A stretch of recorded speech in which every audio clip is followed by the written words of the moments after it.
दोहरी दौरवा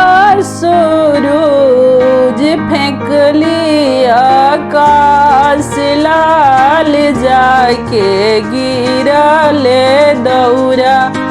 सविता के पास लाल जाके गिरले दौरा सविता के पास लाल सूतल जे सविता हो उठले चेहाय लाल कवनी तेवैया मोरो दिहलन जगाय लाल कवनी तेवैया मोरो दिहलन जगाय लाल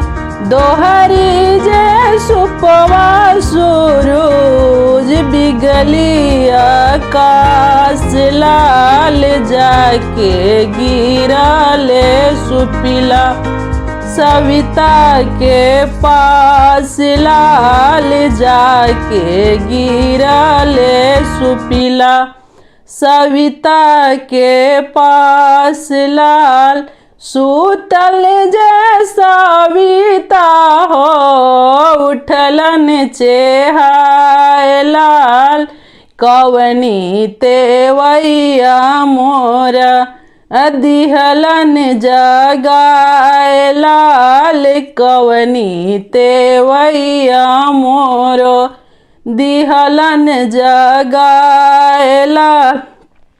दोहरी ढाकनिया सूरज बिगली आकाश लाल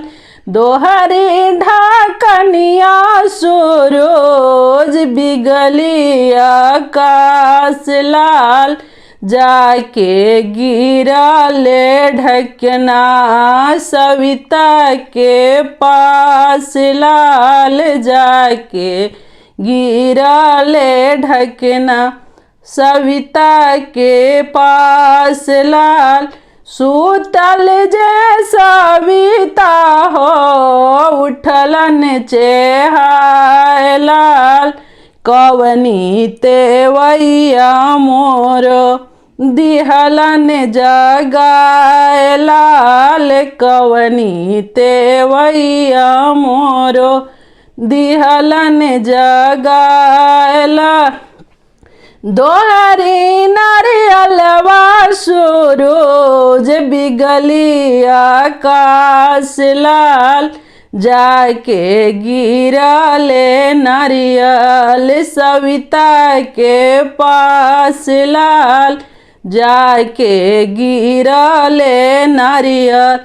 सविता के पास लाल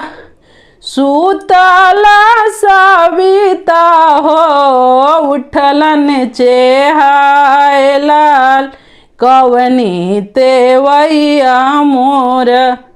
दिहलन जगाय लाल कवनी तेवैया मोर